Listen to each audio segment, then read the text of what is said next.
আসসালামু জি। আলাইকুম রহমতুল্লাহ বারাকাতু। ওয়ালাইকুম আসসালাম রহমতুল্লাহ বরকাত। বলেন। আমি উত্তর চব্বিশ পরগনা থেকে বলছি। বলেন বলেন।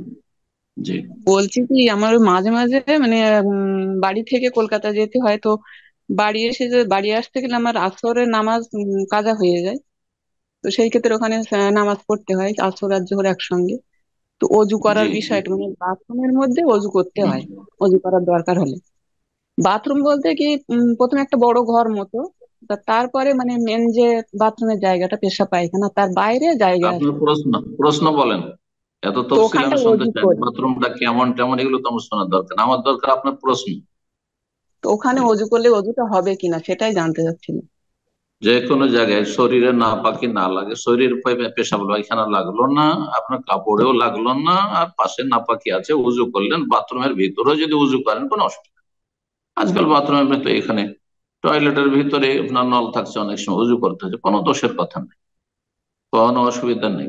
আর আপনি যেহেতু যাচ্ছেন, আপনার বাড়ি থেকে কলকাতা যাচ্ছেন, তো আর এরকম অবস্থায় কাজা হয়ে যাবে, যদি আসরের সময় পড়তে জানতে পারছেন না, তাহলে জমা করে নেবেন। এইরকম পরিস্থিতিতে জমা যায়, যদিও সফরের দূরত্ব নয়। সফরের দূরত্ব হলে তো অসুবিধা নেই, কিন্তু সফরের দূরত্ব যদি নাও হয়, তাহলে কসর চলবে না, কিন্তু জমা চলতে পারে। জি। মুসাফির ছাড়া কারো কসর চলবে না, কিন্তু মুসাফির ছাড়া মুকিম ব্যক্তিরও কখনো কখনো বিভিন্ন অবস্থায় জমা চলবে। জোহর আসর জমা করতে পারবে, মাগরিব জমা করতে পারবে। কাজা হয়ে যাওয়ার ভয় আছে, তাহলে আপনি জোহরের সাথে আসর পড়েন, অথবা আসরের সাথে জোহর পড়ে, যেটা আপনার জন্য সুবিধা হয়। আল্লাহু আ'লাম। আসসালামু আলাইকুম রহমতুল্লাহি বরকাত। ওয়ালাইকুম আসসালাম ওয়া রাহমাতুল্লাহি ওয়া বারাকাতুহু। জি, বলেন। শেখ, আমি বাংলাদেশ ঢাকা থেকে বলছি। প্রশ্ন। শেখ, আমার প্রশ্নটি হচ্ছে যে এক ব্যক্তি সালাতের পূর্বের পাক পবিত্রতা সম্পর্কিত বিভিন্ন মাসালা না জানার কারণে বহুদিন ধরে ঠিকমতো পবিত্রতা অর্জন না করে সালাত আদায় করেছে, কিন্তু পরবর্তীতে উক্ত ব্যক্তি তার ভুল বুঝতে পেরেছে।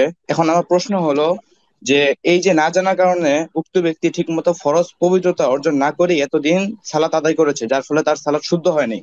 এখন কি হুম। এক্ষেত্রে উক্ত ব্যক্তি কি জাস্ট তওবা করবে, মানে তওবাই কি তার জন্য যথেষ্ট, নাকি এতদিনকার সালাত তাকে কাজা করতে হবে?